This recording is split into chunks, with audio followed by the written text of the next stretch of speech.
Assalamualaikum warahmatullahi wabarakatuh. Saya Jalal Akmal Preja dengan PM 2301100210134. Di sini saya akan menjelaskan tentang kemampuan atau daya predasi paus orca pada perairan kutub, iklim sedang dan iklim tropis. Eh, di sini saya menggunakan metode literatur view. Oke, untuk yang pertama, yakni kemampuan atau daya predasi paus orca pada perairan kutub.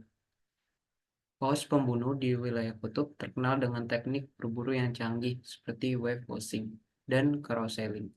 Teknik wave washing melibatkan penciptaan gelombang besar untuk menjatuhkan anjing laut dari es apung, kemudian membuat mereka lebih mudah untuk ditangkap. Kemudian kerjasama dalam berburu adalah salah satu ciri khas kemampuan predasi paus pembunuh di wilayah kutub.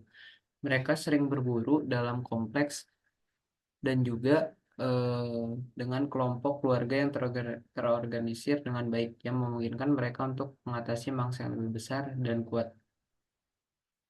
Observasi menunjukkan bahwa setiap anggota kelompok memiliki peran tertentu selama perburuan, sehingga eh, mereka dapat terkoordinasi dengan baik. Kemudian, jenis mangsa paus orca pada perairan kutub meliputi anjing laut hingga paus bungkuk muda.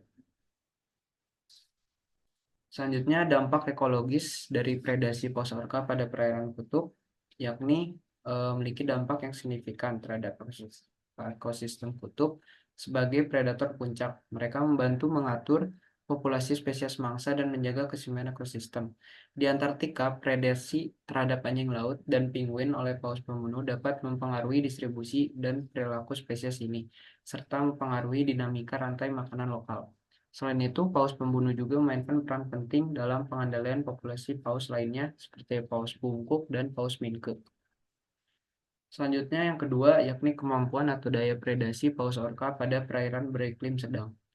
Di wilayah beriklim sedang, paus pembunuh menggunakan berbagai teknik berburu yang disesuaikan dengan jenis mangsa yang tersedia. Misalnya, di perairan Pasifik Amerika Utara, paus pembunuh sering memangsa salmon, hiu, dan mamalia laut seperti singa laut dan anjing laut. Teknik berburu yang umum meliputi pengepungan, serangan mendadak, dan penggunaan medan alam untuk keuntungan mereka. Salah satu contoh yang baik adalah predasi terhadap hiu putih di lepas pantai California. Menurut penelitian oleh Jorgensen et al. 2017, paus pembunuh di wilayah ini menunjukkan perilaku pemburu yang terkoordinasi, menyerang hiu dengan cara yang menyebabkan hiu menjadi tidak bergerak dan mudah dimangsa. Paus pembunuh diketahui menargetkan organ vital seperti hati yang kaya akan nutrisi. Selanjutnya, dampak ekologis dari predasi paus orca ini pada perairan beriklim sedang, yakni contohnya predasi terhadap salmon di Pasifik Amerika Utara tidak hanya mempengaruhi populasi salmon, tetapi juga berpengaruh pada spesies lain yang bergantung pada salmon sebagai sumber makanan seperti beruang dan burung pemangsa. Di wilayah seperti Selat Georgia, penelitian menunjukkan bahwa wilayah seperti para paus pembunuh yang memangsa mamalia laut dapat mempengaruhi distribusi dan perilaku spesies mangsa. Predasi terhadap anjing laut dan singa laut dapat memaksa spesies ini untuk menghindari daerah tertentu yang pada gilirannya mempengaruhi struktur komunitas lokal. Yang ketiga yakni kemampuan atau daya predasi paus orca pada perairan beriklim tropis. Pada perairan beriklim tropis, paus pembunuh menggunakan berbagai teknik berburu yang disesuaikan dengan jenis mangsa yang tersedia. Misal, di perairan Hawaii, paus pembunuh memangsa ikan besar seperti tuna dan mamalia laut seperti lumba-lumba.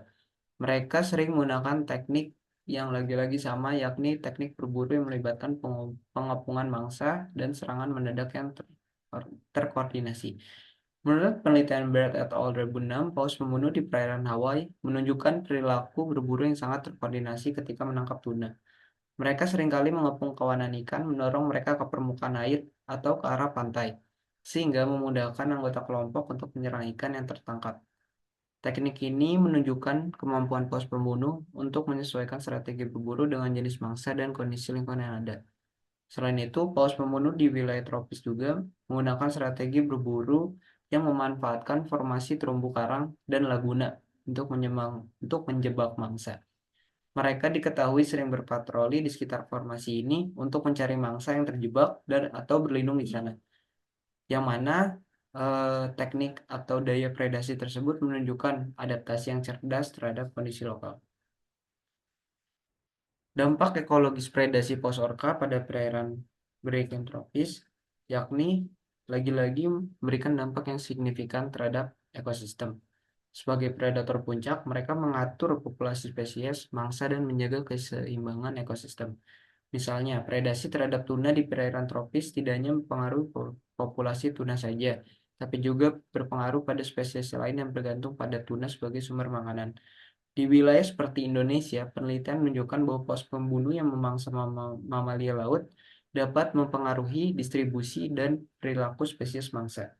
Predasi terhadap lumba-lumba dan ikan besar dapat memaksa spesies ini untuk menghindari daerah tertentu yang pada gilirannya mempengaruhi struktur komunitas lokal.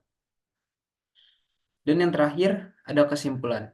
Kesimpulan yang dapat diambil dari makalah mengenai predasi paus pembunuh ini yakni eh, kemampuan yang berbeda pada tiga wilayah yang berbeda, yakni kutub, iklim sedang, dan tropis, termasuk Indonesia.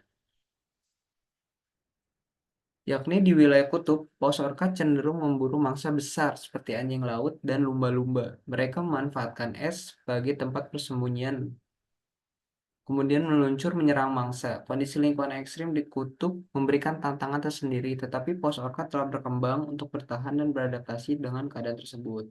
Kemudian di iklim sedang, seperti perairan utara Atlantik atau Pasifik, pos orca juga memburu berbagai jenis mangsa termasuk ikan besar, yakni anjing laut, dan kadang-kadang bahkan paus biru. Mereka menggunakan berbagai strategi berburu, termasuk berkolaborasi dalam kelompok besar dan menggunakan teknik cerdik untuk mengekang mangsa mereka. Kemudian yang terakhir di iklim tropis, meskipun paus orca tidak terlalu umum di perairan tropis termasuk Indonesia, penelitian menunjukkan bahwa mereka tetap aktif pada perairan iklim tropis. Di sini mereka mungkin menyesuaikan jenis mangsa dan teknik berburu mereka dengan lingkungan yang berbeda, seperti memburu ikan pelagis dan menggunakan perairan yang lebih hangat sebagai tempat bertahan. Oke, dari semua eh, penjelasan yang telah eh, dipaparkan, kita dapat menarik kesimpulan bahwa paus orca yaitu predator yang sangat fleksibel dan cerdas, mampu beradaptasi dengan berbagai kondisi lingkungan, meskipun keberadaan mereka mungkin lebih terkonsentrasi di wilayah tertentu, seperti kutub atau iklim sedang.